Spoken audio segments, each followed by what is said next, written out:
Thank you very much, Dario, and let me thank also very much the organizers for putting together this very nice meeting and for being such agreeable hosts. This is not, this workshop is about new developments in ADS3CFT. This is not terribly new, actually it's an older paper, but in retrospect I decided to change my title, so it's not the title that was announced on the program, because the result I want to present is somewhere buried in this paper, and I think it's very directly relevant to this focus week, so maybe it will be more useful to people in this audience to hear about this result. So this is a joint work with Eric Docker and John Estes and Daria Krim, who are a couple in the New York area, both of them now. John was in Imperial for several years and in the École Normale earlier. So this is a talk about supergravity solutions, actually, and you heard yesterday Dario's talk. There is, of course, a huge literature by now on all sorts of solutions of supergravity. But here I want to focus very particularly on solutions that have the large n=4 superconformal symmetry. Okay. Now, this symmetry is realized geometrically, so I realize it as Killing isometries of the following space. I will be in 11 dimensions. So I have ADS3 cross S3 cross S3. These realize the bosonic isometries of the large n=4 superconformal, which remember has two SO4 R symmetries as opposed to a single SO4. But the whole thing in general can be warped, can be fibered or warped over some two-dimensional surface sigma. Okay, sigma would be a Riemann surface, and I will discuss this kind of solutions. Now, the solution where sigma is simply R2, the Euclidean plane, eventually modded out by some discrete symmetry, say the torus, is of course the most trivial example of this kind of solutions. It has a long history, actually, just for the sake of it. You know, I was with Antoniadis and Sagnotti, I think we were the first to talk about it, and by saying that that's an exact string theory solution, of course nowadays this is trivial, but one non-trivial comment in this very early paper was that this does preserve half maximal supersymmetry if the three radii are chosen appropriately. And actually we had done this in a very roundabout way by just lifting an electrovac solution of Friedman and Gibbons of gauge supergravity to 10 dimensions. And Friedman-Gibbons, of course, had done the supersymmetry analysis for us, so you know we knew this was supersymmetric. Actually, again,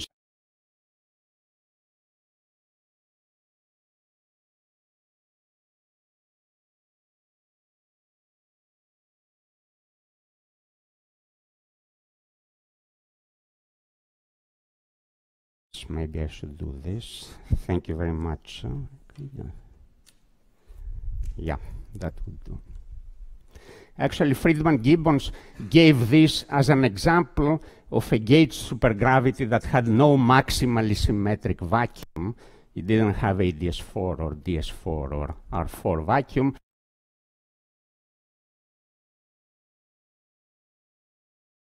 ADS3 cross S1 here.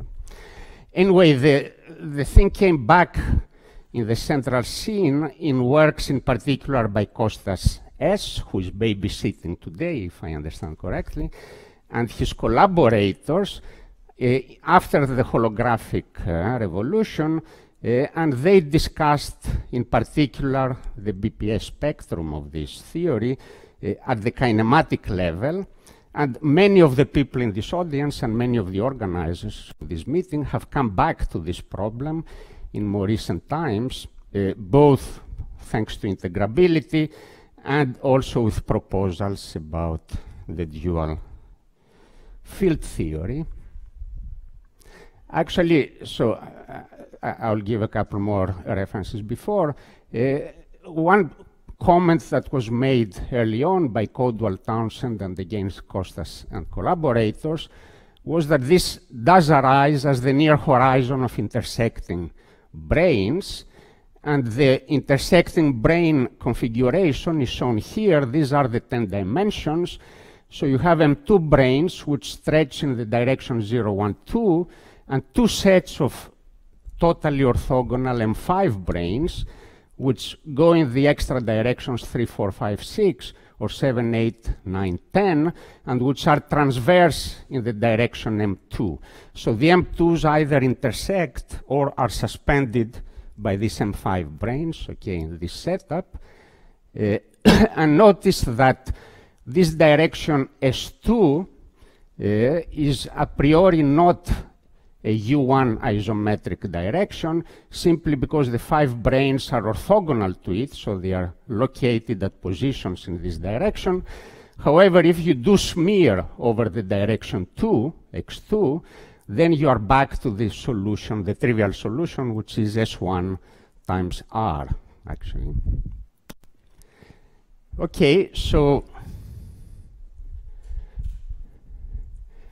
as you know, as I said, the dual theory remains a puzzle. It's still elusive.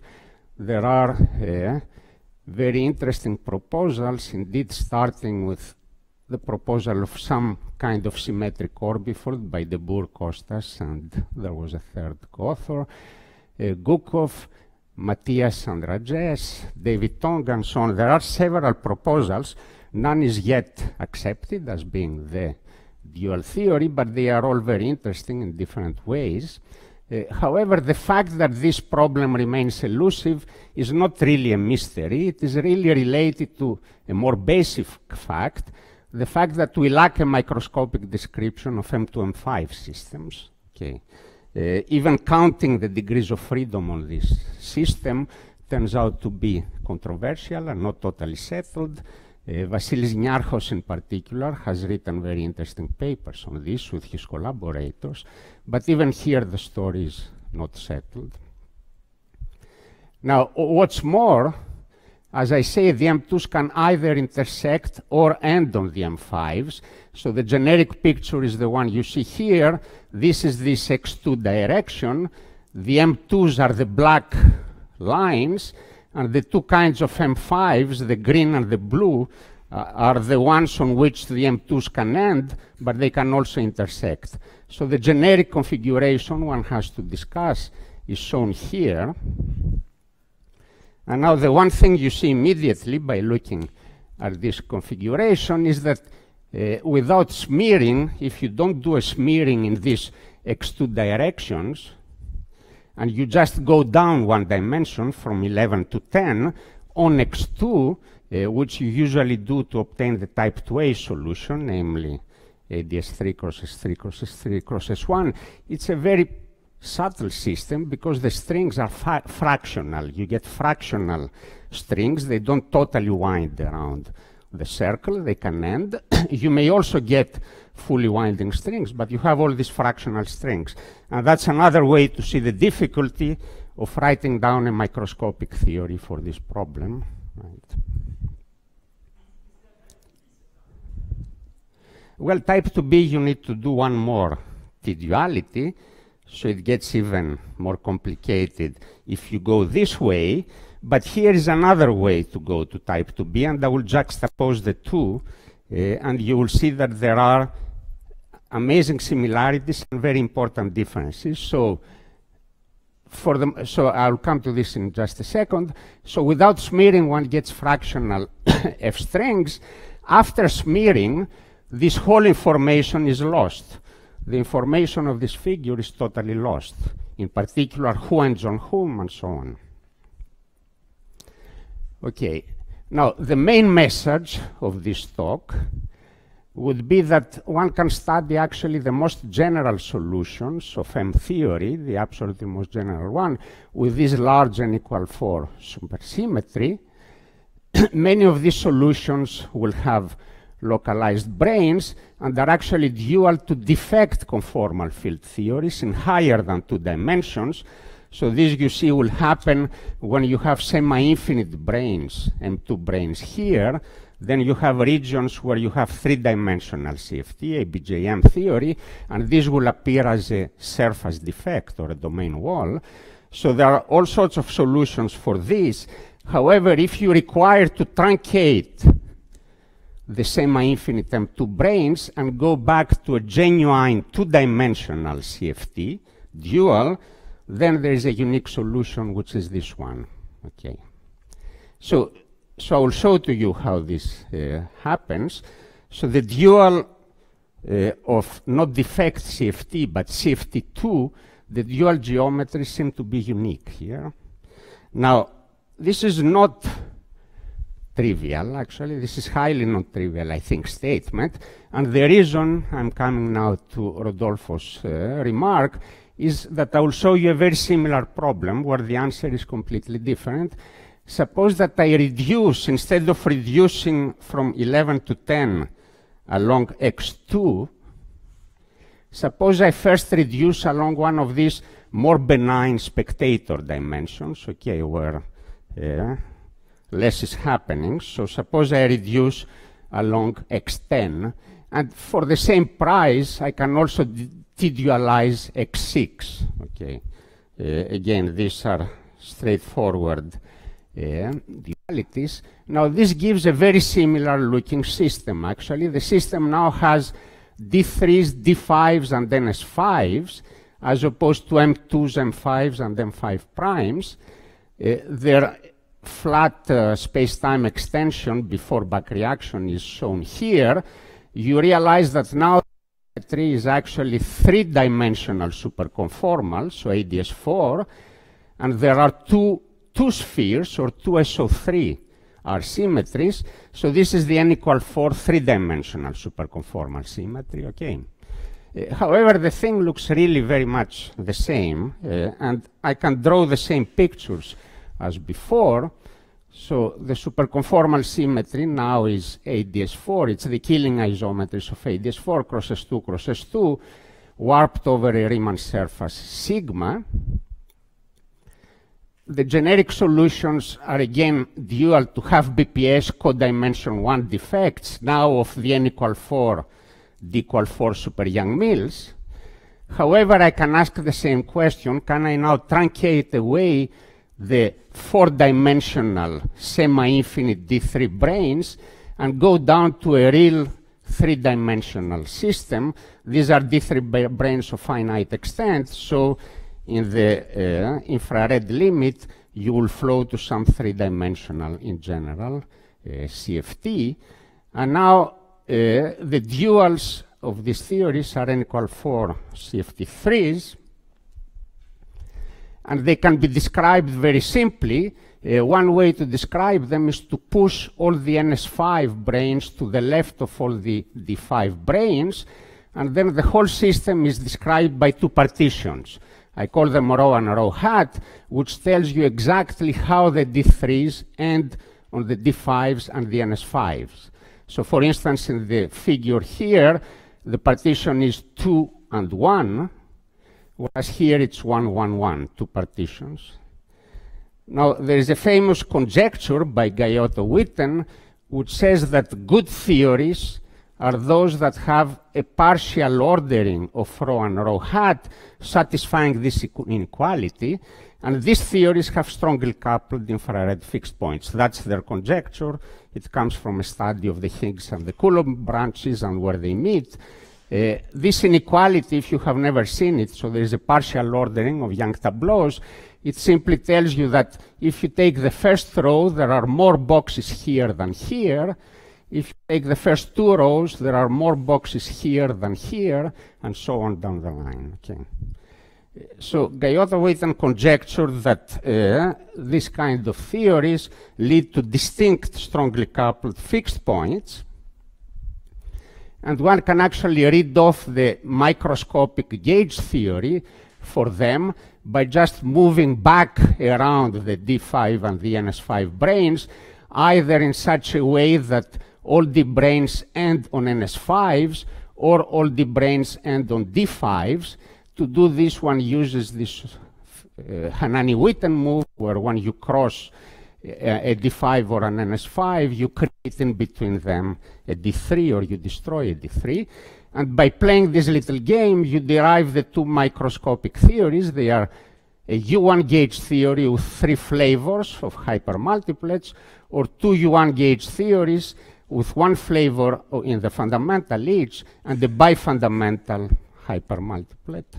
And these are the electrical magnetic duals. You notice that there is a global symmetry of the hypermultiplets coming both from the electric and the magnetic branch, and this coexists in the infrared limit. So this is the total global symmetry of the solutions. Now, with Benjamin Hassel, John Estes again, and Jaume Gomis, we had actually derived the full set of type 2b solutions and shown that they are in exact one-to-one correspondence with these good partitions. So the match is perfect. For every ordered pair of partitions, you find a distinct supergravity solution, and this is precisely shows that this information here is not lost.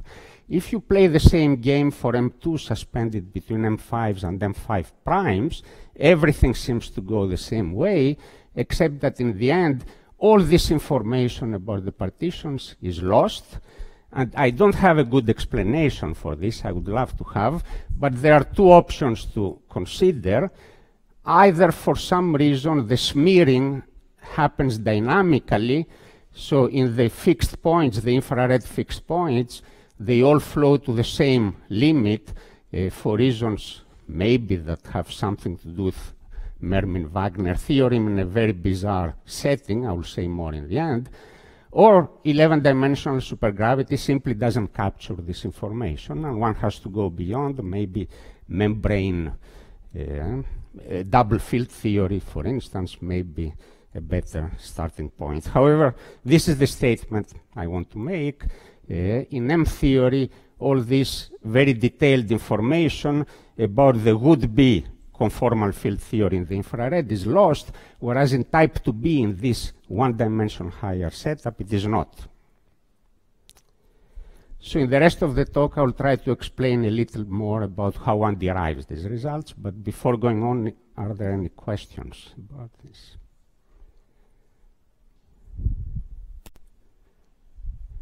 Okay, so I will give you a few of the technical details. I cannot give them all, but you will see that they are interesting. So how does one derive these solutions? Actually, one goes in 3 steps. The first, and by far hardest step, was really completed in a series of very beautiful works by the UCLA group, by Mike Goodperl, Eric Docker, and their then students. Of course, again, I mean, this literature is huge. One always is afraid of missing something or making an enemy out of previous friends. From what I understand is that much of it is inspired by the bubbling solutions of Lunin and Maldacena, and there were precursors in the sense of writing down the equations in a more manageable form, the Killing-Spinor equations, and showing a certain number of solutions explicitly by these authors. Lunin again was in both, in beautiful papers, but it's really this UCLA group that managed not only in these 2 setups that I'm discussing here, 2B and M, but also in all sorts of other half-maximal supersymmetric setups. They managed to completely solve the local form of the Killing-Spinor equations. So they give totally explicitly metrics and form fields, not only properties of them, I will show them in a minute, but completely explicit forms in terms of some very simple functions on the Riemann surface sigma. Okay. So the geometries are there, and then you just have to deal with them. They are complicated, but they are completely explicit. The second step one has to do, however, so these are local solutions in patches of space-time, is to consider regularity conditions, and in particular, what are the admissible singularities of these solutions. And there are 3 types that arise. First of all, there can be higher dimensional ADS asymptotic regions. These are, for instance, the semi-infinite D3 branes I talked about. So although your fiber is ADS4, there is a region where space-time approaches ADS5. Okay, this happens in defect CFTs. So that's one. The second one, which is very interesting, are 5 brane sources, which, however, preserve both the conformal boundary of the geometry and the finiteness of the volume of the compact space. And both of those are crucial to ensure that there is no higher dimensional CFT in the game. Okay, you have to have the same conformal boundary as ADS4 and the finite volume for the remaining coordinates. So these 5 brane sources are crucial in what will follow. And finally, and even though that sounds trivial, there are coordinate singularities, which are simply singularities due to the choice of parametrizing these geometries. And in a sense, this sounds trivial, but this is the step that allowed to go from defect CFTs to CFTs in the problem I showed before. So once you have understood what are the allowed singularities of these functions that I will show you, then all you have to do is combine them into global solutions. And so these 2 steps were taken partly in the previous papers I discussed of the UCLA group, and then in these 2 sets of works, the paper of the Weizmann group was actually very parallel to our first paper of Assel et al. So the key observation being in these first papers, this rather trivial fact that there are some coordinate singularities that allow you to truncate away the n=4 super Young-Mills regions. And here, as I said, this turned out to be a harder analysis, and it's pretty much completed for this in this paper. However, we still don't understand the full set of solutions. So let me explain how am I doing with time? More than 10, okay.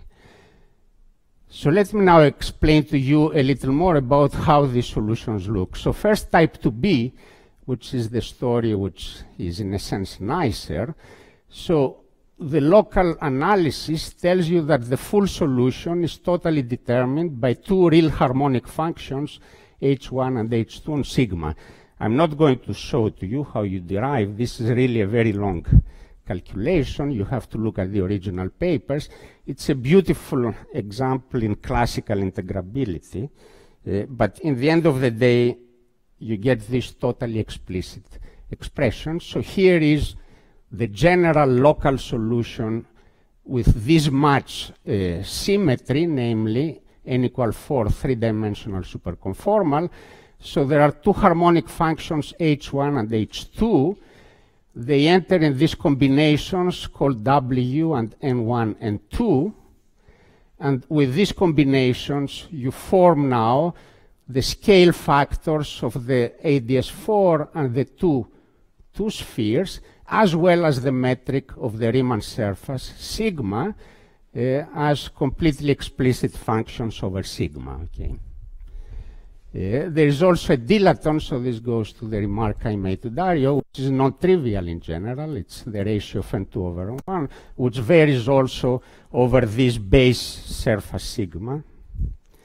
So, you know, you stare at those look complicated, but then you just try to understand what are the admissible singularities of these solutions.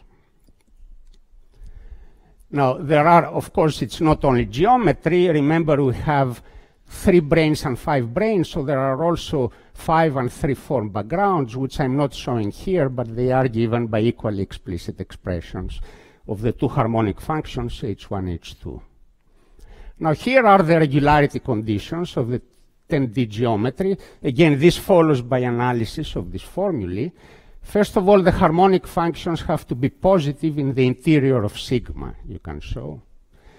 And then if sigma has a boundary, then you see the 10-dimensional geometry should not have a boundary. So the only way this can happen is if a sphere shrinks to 0 at the boundary of the geometry, and you are really looking at the radial decomposition of a disk, a 3-dimensional disk.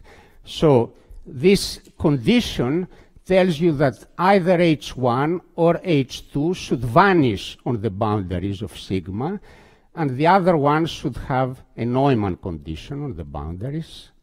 So you see, these are very simple conditions on the boundary sigma that ensure a priori that your geometry is geodesically complete and regular. Well, almost, because you have to now say, can I also allow some singularities, or should H be regular? And again, by analyzing the story, you see that there are three kinds of admissible singularities, and all of them can arise on the boundary of sigma. There are logarithmic singularities of the harmonic function at the boundary of two kinds. You know, the boundaries, remember, have a color because it depends on which of the two spheres shrinks to zero. I call this blue or green. So at the green boundary, I can have a logarithmic singularity of H, which doesn't change the conformal boundary of the 10-dimensional geometry, leaves the volume finite, and can be identified precisely with an NS5 brane source. Okay. These are the sources I discussed. Likewise for the other set of 5 branes. And finally, there are a different type of singularities that flip the color of the boundary from blue to green, so color changing singularities, which correspond to semi-infinite D3 branes, and these are regions where the geometry expands out to ADS5 cross a 5-dimensional disk. So these are semi-infinite D3 branes, or you can take precisely a limit where this is simply a coordinate singularity, and the geometry then is ADS4 cross a 6-dimensional disk, and both of those are basically color flipping singularities on the boundary, and that's it. So that's all you find.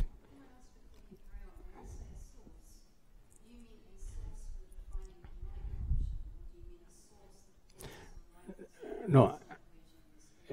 Yes, so in a sense, this point you can extract from the geometry, and this point is a point which sources the appropriate three-form flux, and yes. However, it doesn't open up a new 5-brane asymptotic region. Okay, the space remains compact, and the conformal boundary remains. Okay, that's the crucial point. And this is what allows you to find these solutions, actually. So, for instance, here is the example of a solution where you have M hat NS5 branes, and the linking number is basically the D3 brane charge emanating out of this. So the number of D3 branes ending on these 5 branes. And you see these two numbers enter precisely in the local form of the harmonic functions. H2 has a log singularity. The cut, I can send it outside sigma, so there is no cut inside the geometry. And H1 is simply a constant. And likewise for the mirror dual, for D5 branes, with exchange of H1, H2. And finally, if you have semi-infinite D3 branes, this is the form of the, this is the form of the harmonic functions. You see they have now square root poles at this point.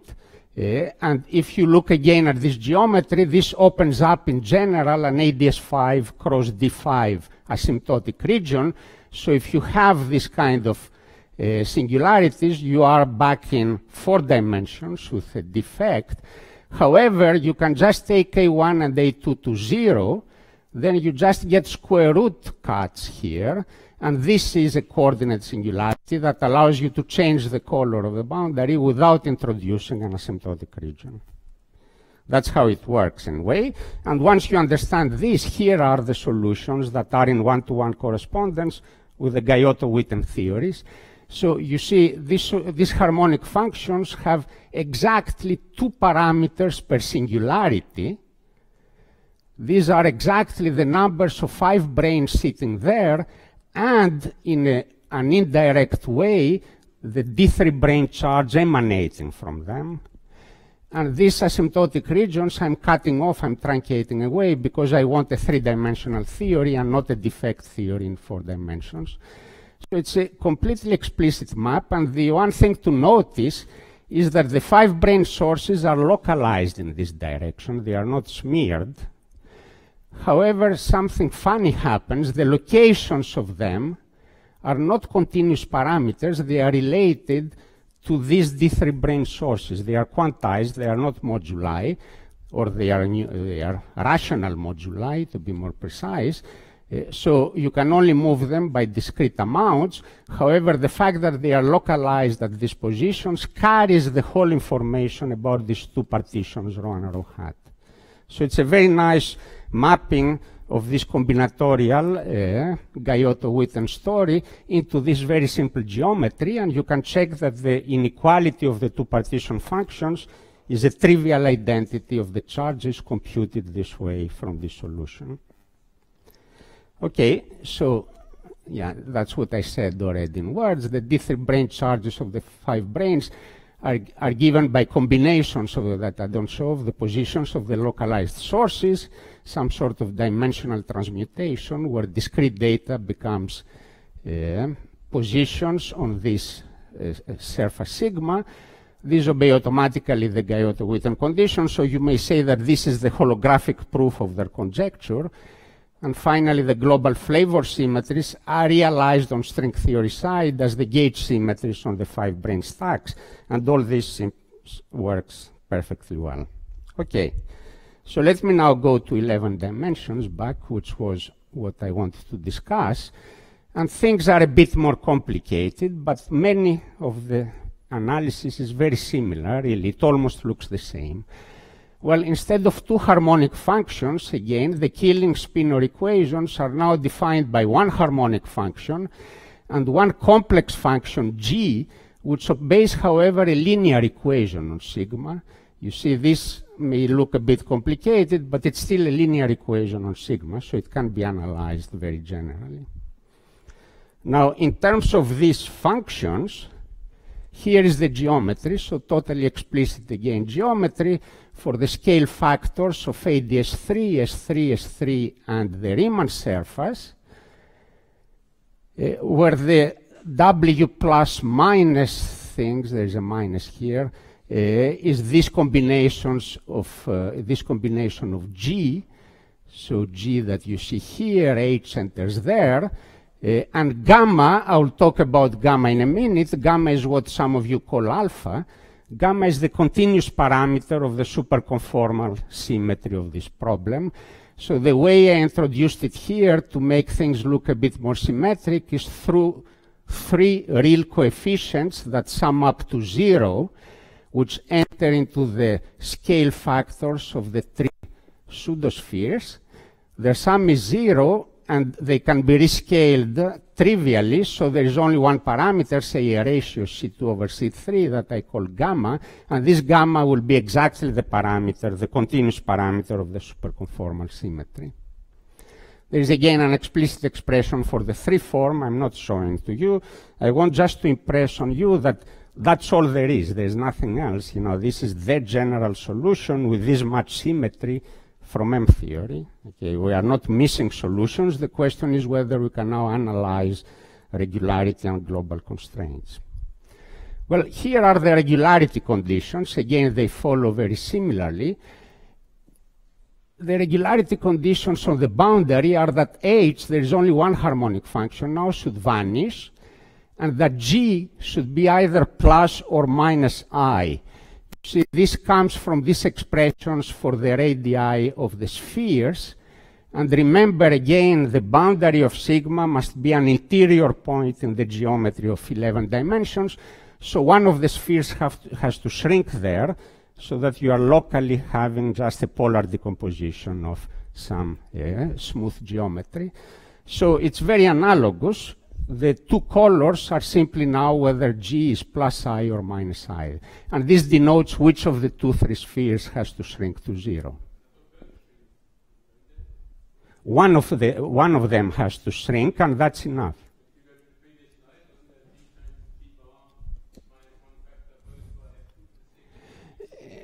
Well, superficially, but you have now to be careful because there are also these W pluses and W minuses, and they also may vanish, you see, and the ratio stays finite for one of the two three spheres. Yeah. So only one shrinks generically there. Okay. Now, gamma, as I said, is the parameter of this superconformal algebra.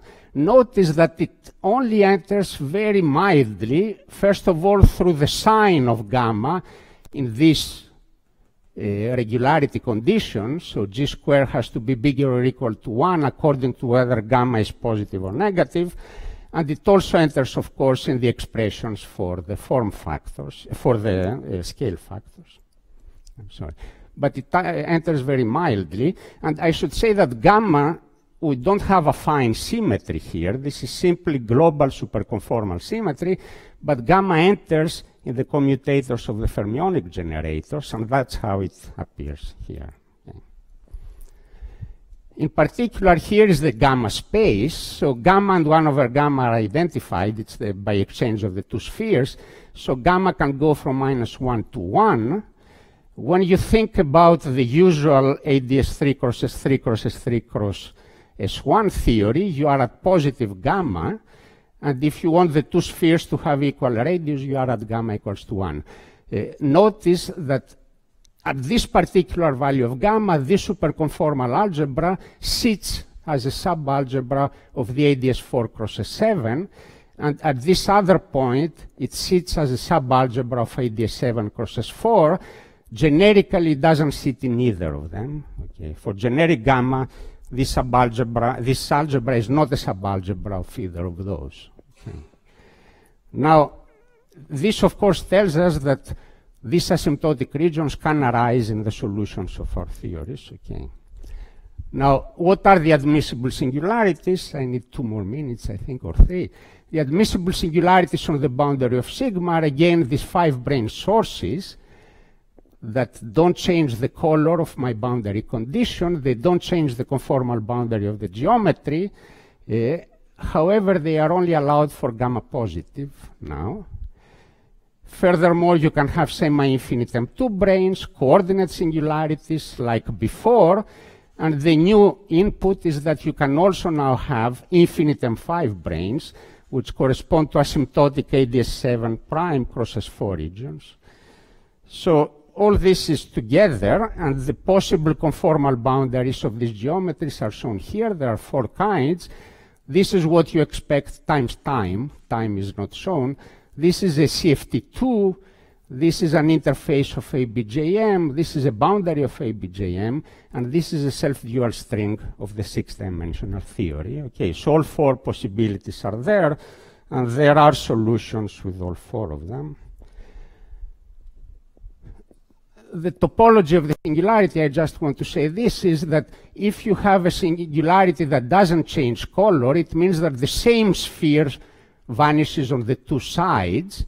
So now if you think about the 2 spheres fibered over this interval, you see that you get an S4 cross S3, and that's why here you can support both 5 brane and 2 brane charge, whereas if the color flips, then you just get an S7, and then you cannot support 5 2 brane charge. So that again is as before.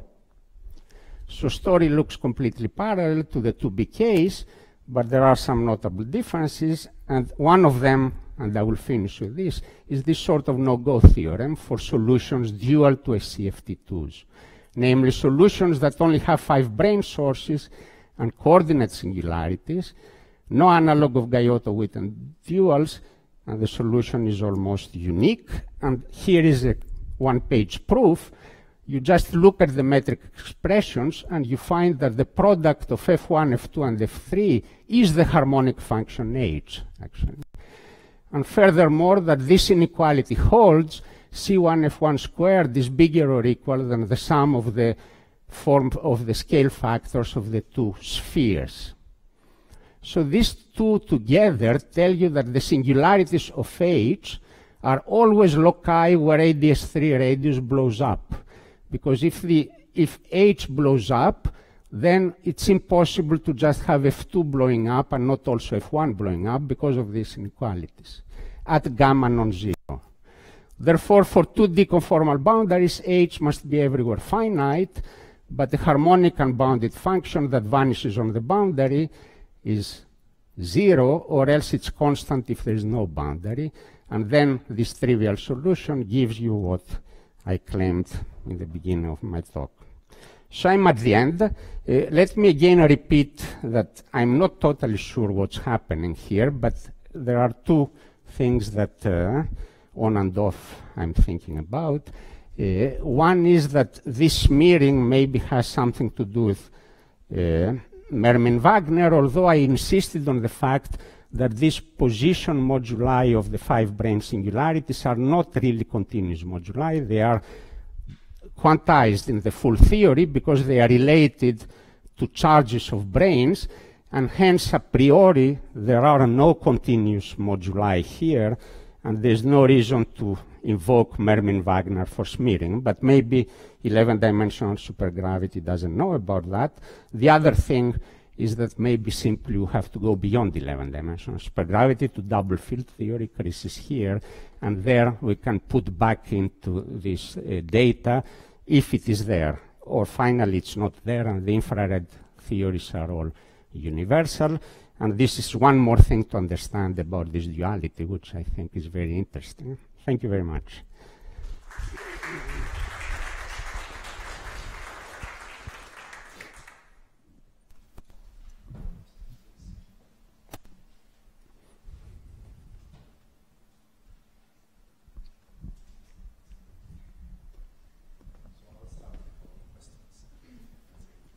Please.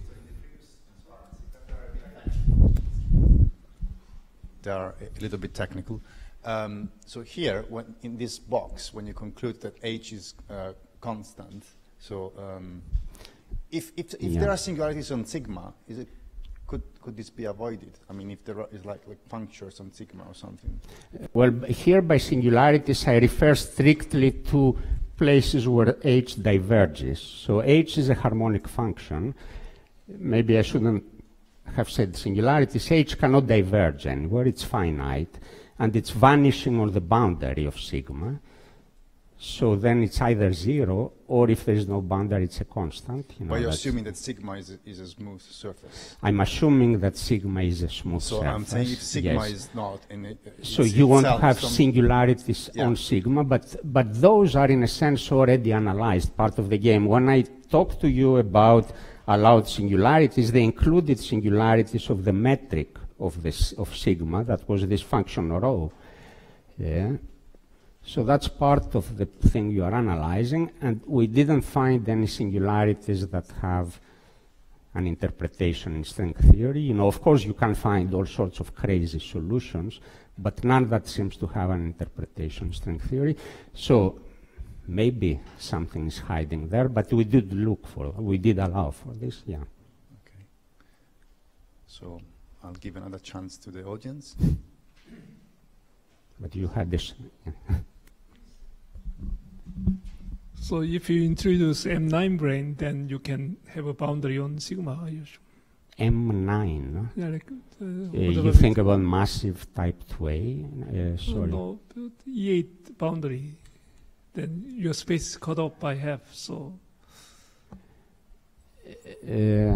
Sorry, I'm not sure. So I have M2s and M5s. Now you say I can have a boundary of 11-dimensional space? Yeah. Oh, you mean a Horava-Witten? Yeah. Oh, okay, I understand. This would break further supersymmetries, though. So, yeah, I mean, I'm very much restricted to have maximal supersymmetry here, which is where this n=4 superconformal lies. Yeah. So I have one last question. So in the type 2B solution that you summarized somewhere in the middle of the talk with the metric here, and all the functions. No, the expression with the metric and the dilaton that you remarked. This one, yeah, exactly. So here, as far as I can understand, there is no axion, right? There is no axion turn on. Yes, as I said, you can always use an SL2R to rotate it away. So the generic solution has an axion, but it's always aligned in such a way that it can be rotated away by an SL2R, which is not, SL2Z. So you can get non-trivial axion solutions, but they are all related by an SL2R rotation. This is the SL2R of type 2B, right? But maybe I'm wrong, but I think in general, for a generic profile of the axion, this cannot be.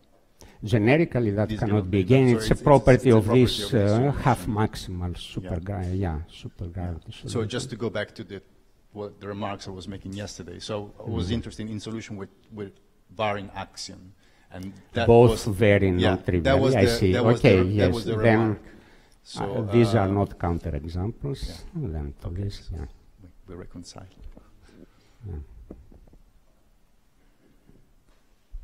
Okay. If there are no further questions, let's thank Kostas again.